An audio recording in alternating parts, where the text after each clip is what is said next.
All right, hey everybody, it's Luke, and we've been talking a little bit about the challenges training for Boston. So, first part we talked about timing, more specifically about training starts. Probably the worst time of year for a lot of people, right around the holidays for whatever reason. But in general, it's just a very busy time of year, very stressful time of year for a lot of people, and I 100% get that. And if you want to check that out, go see part one. We'll have links for it in the blog or in the show notes or video wherever you're taking this in. But today I want to expand once into when people really start training, right? So what is the biggest factor? And to me, that is the winter months, right? So you know, I have a lot of people. I have a lot of people all over the country. So my people in Texas and Florida, they're loving it, right? Like for training for Boston, for them is pretty ideal. But for you're anywhere where it's cold and snowy and all that good stuff, it's a tough stretch. It's a tough time of year to be training for one of the biggest races in the world, right? And so, like where I'm at in Metro Detroit, winters aren't too bad through the end of December. Like you can get through Christmas, the first of the year, and it's usually pretty decent. There might be a little bit of snow, but it's nothing bad. Um, but once the holidays are over and once the New Year rolls around, like from like the first part of January through at least the end of February, it sucks. It sucks here. There's no way to put it, right? So we might not get a ton of snow, but it is so cold. It is so windy. It's just footing is usually very, very bad because whatever snow we do get, uh, between the wind and everything, like once it's there, it's there. It just doesn't. It won't go until it's warm enough to melt, right? And so you're very limited on where you can run, and it's just tough, right? So, but the flip side of that, like where I grew up, more in the Grand Rapids area on the west side of the state. I was telling somebody this the other day, like it's two different winters for sure, right? So like here in Metro Detroit, don't get a ton of snow, but it's very cold and windy. You go over to the west side of the state and you get that lake effect snow coming off of Lake Michigan. Like everybody in Buffalo, you guys all know what I'm talking about. Like you're talking about inches per hour as much as it snows, right? It is brutal. Like I was telling them, like it's not a problem for us to get over 10 feet of snow a year, easy. And it's just a big difference between just a 2 hour drive away, and it's such a big difference in what your winters would look like. But the bottom line is that it's cold, it's dark, it's windy, tend to have poor footing, wearing a bunch of layers. Cold affects performance in a number of ways, right? Just wearing extra clothes, your range of motion is restricted, your sweat's trapped in more, you're running the risk of cold, hypothermia, stuff like that. I mean, it's bad, right? Um, and training in it can seem like you're going backwards, and knowing our true fitness levels is pretty difficult sometimes, and that's the bottom line there. But if you're in a warmer climate, just know that we're very jealous of you. You probably don't need to listen to this much further, um, unless you're running, pitch black or whatever. But for most, if you're somewhere where it's above freezing in the morning, you probably don't need to listen to this one. So for those who deal with this kind of weather, though, I don't really need to explain the challenges it provides us, right? And if you've ever tried to run, you know what it's like in the winter. The biggest thing I can do is just offer some guidance on how to approach this and how to navigate it. And so, when it comes to winter running and how to navigate it, you know exactly what is going to be said, and I can hear it now. That no way, man. I'm a bro. I don't do treadmills. I'm a macho man. Whatever whatever. I don't understand it, but whatever. Trying to tell me it's not real running, but I'm talking about the treadmill, right? So if you're in that bro camp and that you are just going to tough it out, I'll just remind you something that my daddy taught me a long time ago, and that is a very thin line between being tough and being stupid. I know I cross that line a lot. So, but it is like, and I get it. Whatever you want to do, that's fine. But like, don't bash on people run. Like, it's real running, okay? Um, and honestly too, like if a person's doing a base plan or doing 30, 60-minute runs a few times a week, then go outside, do whatever you got to do. But to me, there is a awful big difference between getting your daily exercise and training for a marathon, right? The difference between somebody who is, yelling at you about toughness and they're doing 15 miles a week, and yet you're trying to do 60 miles a week and put these intense workouts in. It's two completely different scenarios, right? And so, and I 100%, I would rather run outside as well. And I'm definitely in the camp of, if I can, I will. But over the years, I've seen so many of my athletes and myself develop issues with their feet, their Achilles, hips, knees, calves, just trying to do everything. I mean, everything on poor footing, stride changes, like when it's dark out and you're not sure if it's black ice under there or what's going on. And I've seen a lot of needless injuries happen and just develop chronic things that just stick around the whole winter, and they're not ready to go in the spring. And it's a situation we can avoid. And I'm 100% convinced that it's just doing everything outside, right? And I'm telling you, I want you to pick up on what I'm saying. Like everything you're doing. Like if you're doing some things outside, fine. Everything outside in really poor weather is probably a recipe for something to go wrong, right? Okay. So with that, balance time outside and inside, right? So invest $10 a month. Join a Planet Fitness. No, I'm not affiliated with Planet Fitness, but it's $10 a month. I did it for my wife and I last year. We go to the same gym, $10 a month, whatever, and you can use all the equipment you want.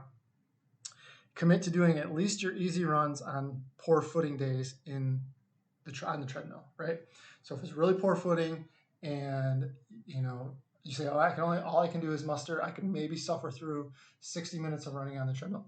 Perfect. Go to the treadmill, suffer on it for 60 minutes, be bored out of your mind, but be healthy. Okay.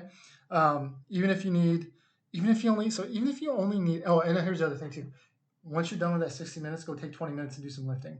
All right. You're right there. Go do it. So even if you only need it for, say, January and February, you spent $20. Like I don't think you have to sign up for a certain amount of time or anything like that. You spent $20. If you didn't use it, you're out $20, right? And you say to yourself once a week, say to yourself, okay, so if you use it once a week for 2 months, that's $2.50 a run. You just gave yourself a body a break. So I feel like that's pretty good return on investment, just to give yourself a break at least once a week, right? Like just don't have to suffer through every single run on poor footing, right? The biggest thing I can do that I want to do by encouraging you to keep an open mind about the treadmill is more about just giving your body a break from the constant poor footing on the sidewalk and streets. Secondly, every once in a while, it's not a bad idea to use as a checkpoint with something like a harder long run or a tempo run so that you can just build your confidence, right? So if you go and you do every long run and you're just slogging through and it's, the same run is 15 minutes slower than what you were doing in the fall, and you're saying, oh my gosh, my fitness is gone. Well, is it gone, or is it just because of the conditions now? The situation is completely different. So doing, say, a long run on a treadmill every once in a while, or we figure out how to do a tempo run on a treadmill, we can get a much better idea of how fit you actually are. And so then we can adjust based on temperatures and recognize that if I'm wearing 5 pounds of clothes, that my performance will probably be affected every once in a while. It's nice to not have to worry about all that stuff. That's the main point I want to make. It's just nice to have a break once in a while. All right. So the biggest complaint I get with doing runs on the treadmill is I can't run fast on a treadmill. I get bored, I get dizzy, vertigo, whatever. I want to discuss about running fast in a second because it's a very valid concern, but quickly address the last two. So getting bored does suck. It absolutely gets bored. Podcast music only takes you so far, does so much for you. I see it as an opportunity to get attentive with yourself. When you look at the fastest runners in the world, they're not concerned with what's going on around them, right? They're concerned about what's going on inside. And by that, I mean, like they're going through a mental checklist of how is my form? How is my breathing? Yes, this hurts. Accept it, move on, right? If you can do that and be focused on the internal rather than just what's going around you to keep your brain occupied, you can become a much, much better runner. I actually do my best thinking on the treadmill. I have incredible ideas on the treadmill. My biggest problem is, though, I just never bring anything to write them down. Like I think you can with that Apple Watch, right? Like you can take that, you could do a voice memo or something, right? But I don't run with that. So I need something where I have better mental acuity to remember what I wrote down or have something with me to write it down. But honestly, being bored is a great opportunity to develop focus and mental toughness. It's a great opportunity to learn how to zone out, get into a rhythm, save mental energy for when you're really going to need it. Because how many times I see people waste so much mental energy in the first 20 miles of a marathon, only to be completely mentally exhausted, where they cannot bear down and focus on what they are doing. And the reason, one of the part, I would say, obviously there's physiological stuff going on there too, but I would say a lot of people just don't have the mental strength left by the time till they get where it's really hard to bear down and focus, or they're trying to disassociate themselves from the discomfort, and all of a sudden it is very uncomfortable, and they don't know how to handle it. If you know how to handle it and you've done that in training, it makes it much more reasonable for you to dial in that focus onto when you're really going to need it, right? And I always tell this when I'm talking about executing a race plan. It's like you've got to know that your mental energy is like a gas tank, and if you're spending all of that mental energy in the first 20 miles looking at your watch, making sure you're within 3 seconds of your pace or whatever the case is, and constantly adjusting, constantly overthinking things, by the time you get to when it's really hard, there's nothing left in the tank and you cannot bear down and focus. And you've got to get to a point where you can do that. All right. So as for getting dizzy or anything like that, I get it. I know people that work for me that they just cannot run on a treadmill. I've seen them basically go off the back end of the treadmill. They just can't do it. And so I'm not going to be the one to just tell you suck it up and figure it out. It's probably not the best thing for you, right? Unless you can get that figured out. But I'm not going to just tell you that that's what you have to do it no matter what. All right.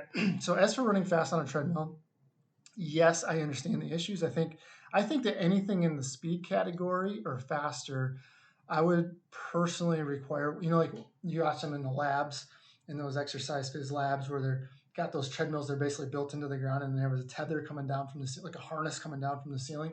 That's what I would need, because I know I would fly off the back end of that thing pretty quick. I don't trust it. I don't trust myself. And you know what else gets me? I've never understood this. I've never, ever understood this. Why on earth would you take a person, and I see this, I have a good friend from college. He owns a speed, he trains a lot for football players, track guys, whatever, over by me. And he has a treadmill, and it's one of those woodways that goes 100 miles an hour, and he has him speed up and then jump on the treadmill. And I see this all the time, and I'm like, why on earth would you do that? Just hit the start button, get on the belt, and then take the speed up. I don't get why you would do that. I've never understood why you would do that. It makes zero sense to me. All right. Anyway, sorry, but it's tough, right? And I would need one of those harnesses coming down from the ceiling. But so I would not tell somebody necessarily to do that. And we're training for Boston, so we're doing a lot of hills, and we'll talk about that in a second. But you should be able to, you can work on hills and do that on the treadmill. That treadmill is a perfect spot to do hills because we're more worried about the hill than the speed, right? So we can definitely do that. But I definitely wouldn't say, if we're trying to alternate workouts that we're doing on the hill, I wouldn't go do every speed workout and turn it into a hill workout, because then you'd mess up the timing of what we're trying to do. But if you have a hill workout and it's crappy day out, you can very easily go to do it on a treadmill. But the long run, to me, I love doing long runs on the treadmill if the weather is not cooperating. I like to do it just every once in a while anyway, because it's the perfect opportunity to set it and forget it. Set your pace. You can build your pace up. Start out very easy, build it up over the course of the time.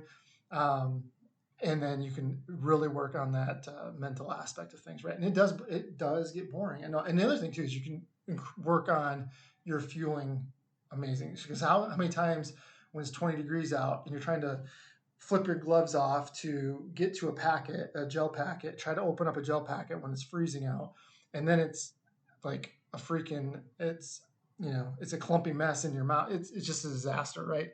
So doing this on a treadmill gives you an opportunity to practice with your gels, practice with your fluids at the rate you want to do it, all that good stuff, and you can actually get the practice that you need. So again, it's one of those situations where, yeah, the running is providing the fitness. However, those little details are going to make you a better racer, and they're going to get you more prepared to actually perform on race day. So that would be the one thing Tempo runs, maybe strength runs. We'll talk about it in a second, but you can use our treadmill calculator to easily manipulate our speed and grade to match the desired outdoor intensity. So, well, let me just talk about it now. So we have a calculator. If if you're running at a higher grade and you're running at a certain speed, your intensity is actually higher. So this basically correlates what that intensity would be into a pace, right? And so let's say you want to do a tempo run, but running, let's say your marathon pace is 7:30 a mile. And you're like, man, 7:30 miles pretty fast on the treadmill. I don't know if I could do that. Well, what would be the equivalent if I set it at 7:45 and I put the grade at whatever percent I needed to make the intensity a 7:30 intensity? Well, that calculator will do that, right? So you're adding just a little bit of grade, and then you can adjust it so that the pace is a little bit slower, but the intensity is to what you need it. But I feel like most people can get down to tempo pace pretty okay. Strength pace might be a little bit of stretch, but once you get past more into that LT and faster, then pace is a genuine concern for just feeling comfortable on the treadmill. But I will link that calculator to in here. All right, so next thing I want to talk about is being flexible on your workouts. Being flexible on your workouts, it's crucial for winter training. And what I mean by being flexible is a number of things, right? So it can mean just switching days around to accommodate a better time to run or better weather, improving chances of better footing.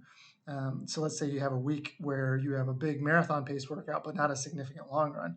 If you drove out to the Metro Park, you would know the footing would be pretty solid, but it's Thursday and you don't have time for that. So I do have time for just being able to putz 90 minutes easier on my neighborhood or on my basement treadmill. And then on the weekend, I have time. I can drive out to the Metro Park. I can do my big marathon pace workout there, right? So being flexible in that aspect. But I'm also being flexible in what I'm doing. So notice I didn't say, oh, I ran my 14-mile long run. I said, no, I just did my 90 minutes, which constituted as what I would reach for the long run. I'm being flexible. I know I can suffer for 90 minutes. If it's 12 miles, it's fine. If it's the 14 miles, it's fine. I'm not gonna worry about it. But it can also mean going out and doing an 8-mile tempo. Maybe instead of doing that 8-mile tempo, and you're really saying, hey, I'm going to go out and do on the neighborhood 8-mile tempo. Probably not going to happen, but I'm going to do 4 by 15 minutes at marathon effort. Right? I'm not going to worry about the pace. The footing's not necessarily there. I'm just going to do 4 by 15, get an hour's worth of work in at effort, and call it a day. I could also do that on a treadmill if I'm adjusting the speed and the grade to get that right intensity to match what I need for marathon effort. I'm not going to run 8 miles straight up at that effort. I'm going to run 8 miles straight on like a 2 or 3% grade and whatever. But I can do that. I can break it up, right? And do 4 by 15 minutes because 8 miles at that intensity is not going to match the time, right? And so if you just break it up, you're being flexible, you're still getting the work in. It might not be the perfect situation, but it is much better than trying to either force the pace outside or force the workout outside and just, you know what, I'll get the effort in for about the same amount of time and we'll call it a day. We'll move on. All right, so to wrap this up, other points of interest you might want to consider: scoping out workout spots. I'll use myself as an example here. So I live off of one of the busiest roads in Oakland County, Michigan. Woodward Avenue runs all the way from Pontiac to Campus Martius at the center of downtown Detroit. That's the first road that's going to get plowed in the winter. It's 3 lanes on both sides. It's a major artery for buses, whatever, anything going back and forth from Detroit. It's a huge, that's the first thing that's going to get plowed. My street is a few blocks over, and it might take days to get plowed. It might not get plowed, right? And so that's just the way it is. Sidewalks are a crapshoot, like anywhere. Some people are gonna do them. Like we had a lady on the corner. So the house it's been rented out, keeps changes hands or whatever, and the lady was just not a very nice lady. And it was like 11 o'clock in the morning. My neighbor and I are both out shoveling sidewalks. We go down there and shovel hers, and she's all mad that people were already walking. She's like, well, people are movers around here, blah, blah, blah. I'm like, yeah, people use the sidewalks, right? Like it blew her mind that people actually use the sidewalks, whatever. All right, so back on point here. However, there's a small subdivision by one of the parks close by. So this park, it's got a hill on it, people sled on it, whatever. But it's I think both the high schools use it for their cross country course. Pretty nice little park. But anyway, you park there, and right next to that is a little subdivision. And the subdivision, it's super small. It's a K. It's a K loop around the subdivision. It's exactly a K. I use it for a lot of my work. So if you follow me on Strava, you'll know which route I'm talking about. But anyway, it's a private subdivision, right? And so they pay to have it plowed themselves. Part of their HOA fees go to that. And I know they're plowed earlier than anything else in our area. So I know, like, if it's bad and I'm gonna run outside and I got to work out, I can go there. I might have to adjust the workout, right? I might do a lot of Ks that, like if you see me doing like 20 by 1K, that's probably where I did it. And it's probably an adjusted workout to just make sure that it was the effort in over the amount of time, right? But that's just the way it is. And the thing is, like, around here, the metro parks, they're 45 minutes away. So I might not be able to get to there right away. But the nice thing is that the metro parks they're done way before everything else too, right? So the bike paths are usually cleared. The roads are cleared before anything else. It's just a matter of getting out to them. Bike paths around us, they're gone. Like once it snows, it's gone, right? Like you can't use that until spring. It's just, like between snow melting and then refreezing, and then what'll happen is the snowshoers and the cross country skiers will take that over as soon as the snow starts falling. And so once it is, like, that's their turf. That's their turf from like January to March, right? And then you just wait till the snow melts and then you're back on it. Second thing here is understand how much extra weight affects performance, right? So weight is always a touchy subject, right? You don't want to, but it's pretty well understood that the carrying of, let's say, non-muscle mass slows you down, right? So with that being said, if you're wearing a ton of extra clothes, it's pretty common to see people wearing an extra 3 to 5 pounds of clothes in the winter, between tights, socks, jackets, hats, gloves, and extra shirts. That's a lot of extra. And then the more you sweat, the more that's carrying in there too. So like that's a ton of weight by the end of the time of a run is. But my point is, it's easy to see how adding all that extra weight is going to add 5, 7, 10 seconds a mile to your pace. So if you're doing a workout and you're like 10 seconds slow, even on decent footing day, but it's cold, that's one of the factors you kind of have to look at, right? And so, and then just of course too, the cold wind chill has an effect, just like the heat has an effect. And so, I actually have another blog post. I won't go into that now, but it's 8 ways that cold can affect your performance, and I'll link to that as well. But I think at the end of the day, you just gotta recognize, right? You're going to have to make some sort of adjustments if you're training in a winter weather area and trying to train for Boston at the same time, because it's going to be very difficult to do everything exactly the way it's written without some sort of flexibility and some sort of adjustment on your part, whether that's utilizing the treadmill, adjusting how the workouts are done, adjusting the timing of the workouts, a combination of those things. It's going to take some flexibility to get it done. And the thing is, if you can be flexible with that, you can still be very, very fit rolling into April, right? It's like once you get through February, start getting to March, it's kind of like the opposite of the summer. Once you get through August and September hits, you start getting some cool days. All of a sudden your pace drops and you don't know how it dropped other than it just got 20 degrees colder in the morning.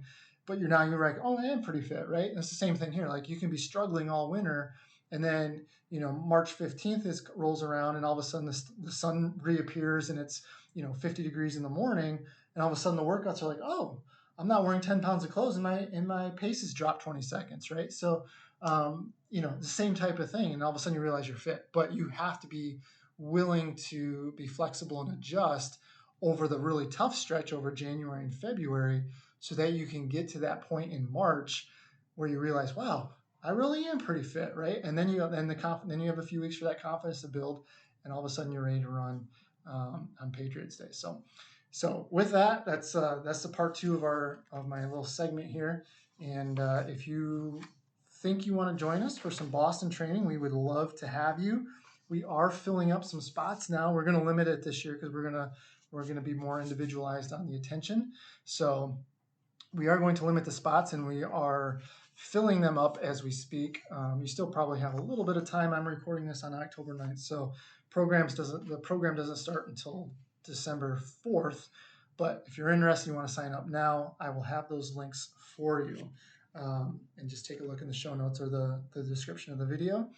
And with that being said, thanks for listening. I will talk to you later.